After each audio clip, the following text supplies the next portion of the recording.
మే 7వ తారీఖు అంటే ఇవాళ ఎస్జీఆర్ఎఫ్ స్టేట్ డిజాస్టర్ రెస్క్యూ ఫోర్స్ వారి ఆధ్వర్యంలో ఒక civil air siren mock drill జరగబోతోంది. ఇది ప్రతి ఒక్క భారతీయుడు తెలుసుకోవాల్సిన విషయం. 1971 అంటే సరిగ్గా 54 సంవత్సరాల తర్వాత ఈ మాక్ డ్రిల్ మళ్ళీ జరగబోతోంది. ఇది ఎందుకు జరుగుతుందో తెలుసుకునే ముందు అసలు ఈ సైరన్ మోగినప్పుడు మనం ఏం చేయాలో తెలుసుకుందాం. సరిగ్గా 4ంటికి ఒక సైరన్ మోగుతుంది ఇలా.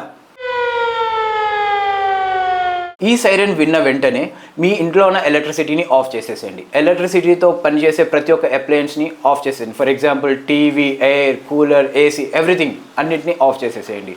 తర్వాత గ్యాస్ సిలిండర్స్ని ఆఫ్ చేసేసేయండి. ఇండక్షన్ స్టవ్, మైక్రోవేవ్ ఓవెన్స్ అన్నిటిని పుట్ ఆఫ్ చేసేసేయండి.